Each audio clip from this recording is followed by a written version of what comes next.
Falcon fans, welcome to another edition of Atlanta Falcons Fandemic. This is your BFF from the AFF. I'm going to start this segment off with I'm going to show off a little gift that my wife got me. I don't know if I can see, it's a mug, glass mug, and as you can see, this thing is heavy. I don't know if you can hear that, but it is heavy. On the front side, you can see the Atlanta Falcons name etched in there with the logo. And on the other side, you see the Rise Up logo words with another Atlanta Falcon logo. At the very bottom there, you see my name, Emmanuel. It's a pretty nice gesture from my wife. I thought a lot of it, but I just wanted to share it with you guys. I don't think I'm going to use it. I think it's going to be more of an ornament that's going to sit in my man cave or my office, either one. And in another video, I'll show you how much of a fan we are. That's what you get when you have a mate that shares the same love for the logo as you do. So, but I thought I should share that with you guys. Let's switch gears here and talk about this so-called quarterback controversy that we have here in Atlanta. So-called controversy. I do not like that. We do not have a quarterback controversy. Everybody that's associated with Atlanta, associated with the NFL, associated with national football, pro football, know that we were going to draft a quarterback. So I'm trying to figure out where did they get this narrative of us having a quarterback controversy. Now, if you want to say a quarterback competition, that's fine, but there is no controversy. Raheem and Terry Fontenot both stated that Kirk Cousins is our quarterback, and he will be for the next 2 seasons at least. You all know he signed a 4-year deal worth over $100 million, so I don't think they're going to just come in here and just uproot him. In NFL, anything can happen. But one thing is for sure not going to happen is not that we're going to take a $100 million quarterback and put him on the trade blocks and bring in a rookie to replace him. So there's an aggressive plan in place for us to bring Penix into fruition, but I think that plan is going to take at least 2 years, and hopefully within that 2-year time that Kirk Cousins does his job, not only to bring us wins here back in Atlanta, but to also mentor and bring about Michael Penix the right way. Whether it takes the year, 2 years, by the time we need Mike Penix, he will be ready. So I'm here to tell the media, say the drama for your mama. The Falcons are ready to play the long game with Penix. When we drafted him off the board at number 8, the immediate question of what's the deal with Kirk Cousins? There is no deal with Kirk Cousins. Kirk Cousins himself even knew that we're going to get a quarterback. Now, he may have been guessing at when we would take that quarterback. I'm sure he did not know we were going to take him first with the 8th pick, and I'm thinking that was the reason with the phone call there. So there is no quarterback controversy. A lot of people may have thinking that we may have taken Penix a little higher and thought we may be able to get him in another round. And I'm here to tell you, folks, I don't think, and this is my opinion, I do not think that Penix would have lasted to another round. I think the Raiders had their eye on him as well, because even when Atlanta left the pro day, the Raiders scouts were still there. This was said by Penix, so there's no guessing. And like I said, it's just my opinion, and this is just judging off of what Penix said about Raider scouts being, the last one to have left their pro day. So, but Kirk Cousins is our quarterback, and when Penix, when he was drafted, Penix said that Kirk Cousins reached out to him. So, and Kirk Cousins knows very well that this can be anything can happen type of business. This is a business, and Kirk Cousins knows that. He's been through this exact same situation twice before in Minnesota and Washington. So this is nothing new to Kirk. and he knows that every time he hits that practice field, there is a competition to be had. Now, here, I don't even think it's a competition for the fact that we have named him as our starter, named him as our quarterback, and to bring about Penix in a way that 2 years down the road uh, that Michael Penix will be ready. I'm thinking and I'm hoping that Kirk Cousins does what I think he's going to do. Since the schedule was released, a lot of you have went back and reposted. I don't know if you just having a second thought about it, but a lot of you have went from uh, predicting that we're going to win 10 games to 12 games. I'm still riding with the 13, so y'all catch up. Uh, we won 7 games with Ritter, with the abysmal play calling and coaching and quarterback play. So I'm thinking we can, and a lot of the games that we left on the table, I think we could have won those games, which have probably taken us to the 10 to 11, 12 game win had those games turned out like we thought they should have, with better coaching and better quarterback play. So, like I said, this is the nature of the business. Kirk Cousins knows that. He knows his assignment while he is here. He knows he's going to be here at least 2 years. He's 38 now, and I do not see him playing past 40 years old. His movement and training camp is on the plus side. He's fluid. He's throwing well. He's moving well.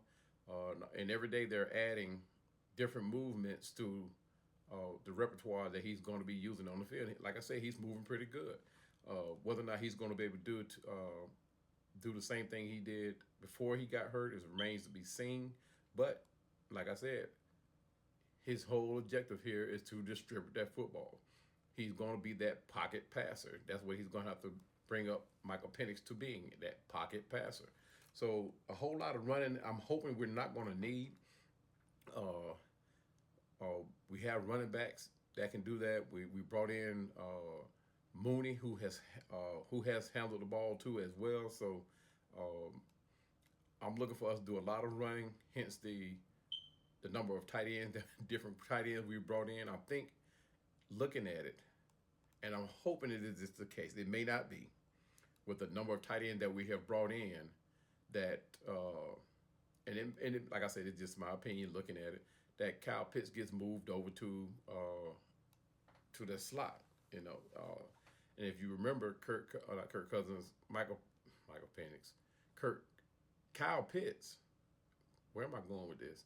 Kyle Pitts' 1,000-yard inaugural season came with him lining up in the slot and not as tight end. Yes, he did gain a lot of tight end yardage, but a majority of that came at the slot position. But anyway, back to the quarterback non-controversy. I don't know why the media decided they wanted to paint this picture on us. They can criticize all they want about how we took Penix at the early draft pick and drafting him so high. But we have a plan here. Fontenot has a plan, and so far, his plans have worked. And even with the Bijan Robinson pick, the Kyle Pitts pick, everyone second guessed Terry Fontenot. Lo and behold, now we have a football team, ladies and gentlemen, one that will contend. And like I said before, I'm hoping Kirk take us into the postseason and beyond. I'm hoping he having one of these Chris Chandler type moments where he gets a second win and end up in the Super Bowl. So his age just has nothing to do with it. His play post the injury is the only thing that's a concern on most of our minds. I think he'll be fine. We don't need him for a whole lot except to distribute that ball, hence the amount of receivers that were brought in. And I'm thinking that they're still looking for receivers. So Penix has said he is here now. He is here now. He said he's not starstruck anymore. It's time to learn. It's time to produce. So at this point, we should all hope that Kirk Cousins performs well coming off his Achilles injury. Reason being, this will allow us to develop Penix without having the need to rush him into the lineup. Morris has been direct in his messaging and suggested there will be no quarterback controversy. So we can dispose that narrative. We as fans need to be the one to push that issue. There's no quarterback controversy. Let these guys know we are very comfortable with Kirk Cousins, very comfortable with Michael Penix coming in to learn, very comfortable on this path that we have and bringing about Michael Penix. And we're confident, starting to gain confidence. And Terry Fontenot, uh, and and we all second guess Terry. But at the same time, like I said, we have a football team now that can compete and contend and will. Uh, and it's basically going to be on the shoulders of Kirk Cousins to get this team to where we need it to be. Yes, Raheem Morris has a loaded weight, but Kirk Cousins is going to be the reason we get to where we go if we are to get there. But the storyline, for the Falcons is evolving.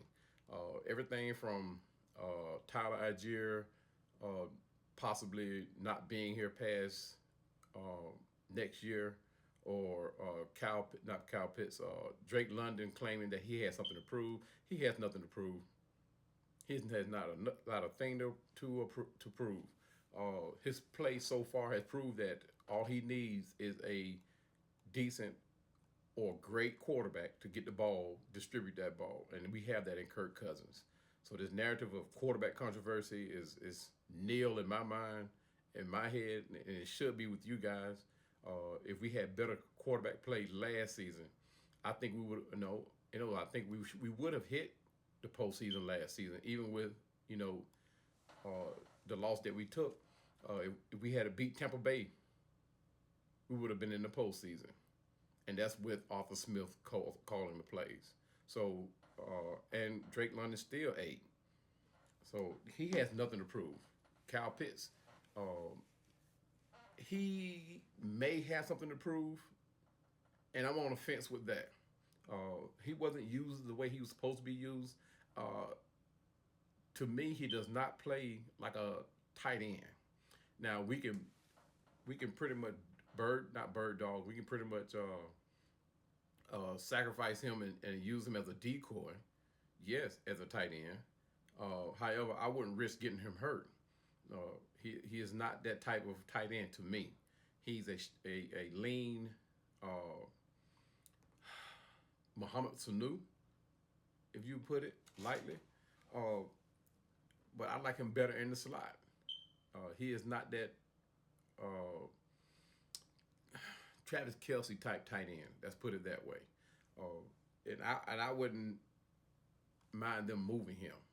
I don't think he would mind himself. I think he liked the idea of being that tight end because of the opportunity he have to get the ball in his hand. But even if he moves to the slot, his chances of getting the ball increases more. So I like him better there. But like I said, the storyline is here. Penix sits for a couple of years behind Cousins, maybe.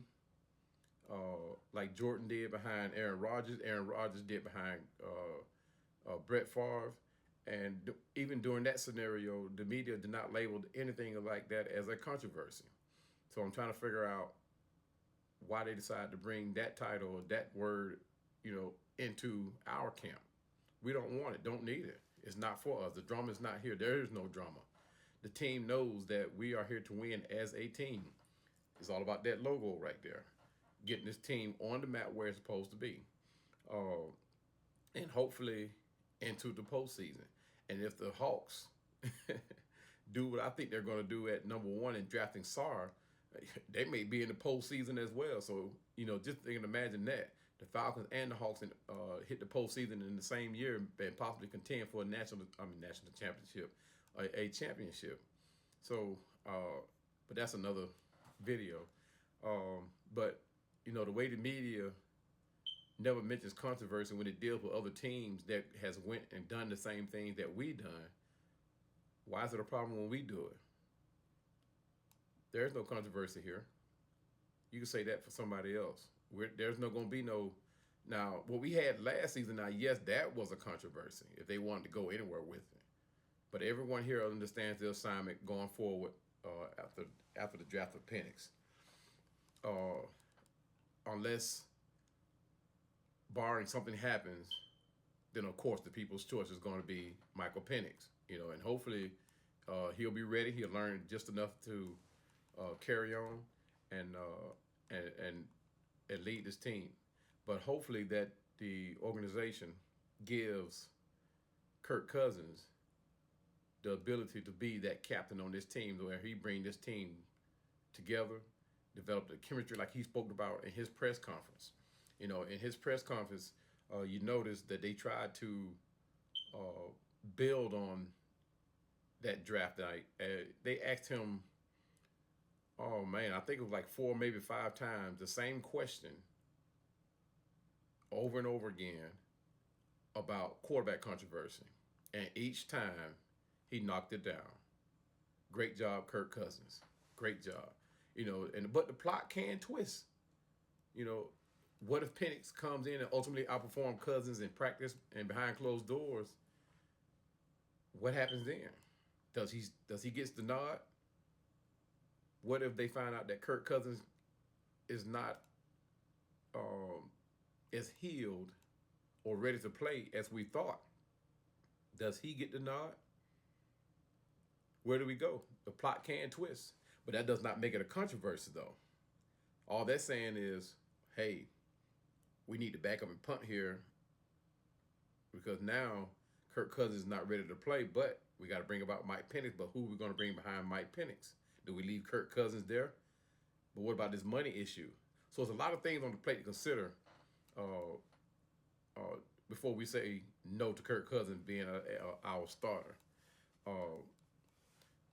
Kirk Cousins reached out to Penix on several times, showing his support. And if you notice, even in camp, every time Kirk Cousins completed his throws, he walked over to Penix and he started talking to Penix, and you can see Michael Penix agreeing on what Kirk Cousins is saying. So Kirk Cousins is feeding him. Michael Penix is ingesting that. Let's hope that it transforms into his build up of becoming the starter for Atlanta and taking over this team in 2 years. So like I said, Kirk Cousins is 38. 2 years will make him 40. I don't see him playing past 40. And taking that consideration with this injury, it might be less than that. So the less he plays for us, the less we'll owe him of that $100 million. Now, the signing bonus is his. We can't take away that. But if he's only able to complete 2 years of that 4-year contract, we save $35 million, people. So that'll make him even cheaper.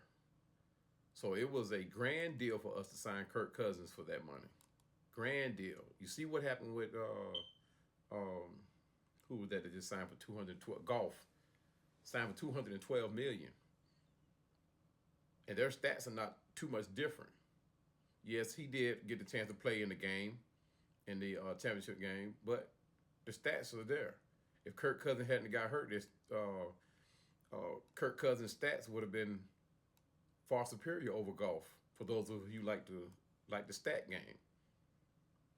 I don't know if you guys saw I forgot who did the story on the head-to-head stats on Kirk Cousins and Golf, but if we had to rely on stats, we got to steal in Kirk. But I didn't rely on stats. I like the way Kirk plays, what he brings to the table for us, what the issues that he solved for us. And you ask what issues? Well, if y'all go back and watch it, I did a segment on that as well, on why we chose Kirk Cousins. 2 reasons: his play on third down and his distribution of the ball. Now, his third down, that has been an Achilles heel for us for years. Our defense, all these 3 and outs, our defense have to come right back on the field tired after even if they make a good play, and we come out and we do a 3 and out. No, that's an end now. Kirk Cousins is one of the top 5 in history on third down play, converting third down. So when it comes to Kirk Cousins, it's a no-brainer for me. There's no controversy. Now, if Penix comes along and becomes that third down master, as you say, I guess that's the word for it, a third down perfectionist, guys, he's going to keep carrying that crown. Penix is going to be that guy. If we can protect him, if we can protect Penix, he can be that pocket passer. The guy has a bomb of an arm and 69% or 65%. Over six, no, it's 65% accuracy. That's crazy. If he can bring that to this level of football, I mean, my goodness, there is no quarterback controversy. It's just a matter of learning that playbook, and that's one of the things that he brought out in his post practice conference. Is his number one priority is to learn that playbook. That's something that Ritter wasn't able to do. I don't know if he was given the opportunity to do it, but he did not learn it at, I ain't gonna say at all, but at the same time, it looked more like he was playing on the fly than running plays that Arthur Smith called. But either way, it did not work out. So Penix has said his number one priority is to learn that playbook. And I'm imagining, learning everything that Kirk Cousins has that, for him to learn. When they asked Kirk Cousins about the quarterback controversy, one of the things that he said the quarterback group is the tightest group in the room. He said it always has been, so there's no reason for that to change now. Penix, when they asked him about it, he said, "Hey, we're all on the same team." So I like the mindset, the narrative of going in. They're not letting it show if it is a quarterback controversy. I don't see it, and I hope you guys don't see it. So I need you guys' help in knocking down this narrative. I mean, there is it. Penix, like Penix said, we're all on the same team. They got the same goals. They see the same team winning. Wins for us. So the game plan is in play. Is to win, and win we will do. Win now, win in the future. I'm more excited for the win now than I am for the future, because I see Kirk Cousins doing a lot for us. Coach Raheem Morris, he made no mistake about it. He said we've been scouting Penix. We scouted Kirk Cousins. We made up our mind about him, and he said that Penix, for a long time, has been the guy that they deemed that was going to be Kirk Cousins' successor. So, and Fontenot second that. So there's no controversy. So I think the only controversy that is to be said is that the media hated the fact that this draft did not go anywhere near how they think the Falcons should have drafted. Yes, we need an edge rusher. We still do. But we got some guys that can play the position. And the media hates that. The media hates that, for us to go out of the norm, so to speak, against the grain, where they can be proven wrong. So they'll create a narrative where, if just in case it does not work out, they say, "Hey, we knew it all along." But we're not going to have that here. There's a plan in place, and I'm pretty sure the way Raheem Morris is, everything's going to be executed as close to perfection as possible. Hopefully, we can get the thing done within 2 years.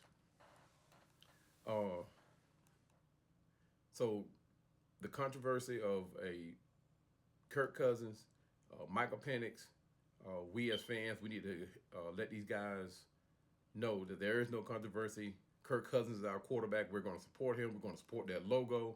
We're going to support his team, and all the way to the Super Bowl. We do it year in, we do it out.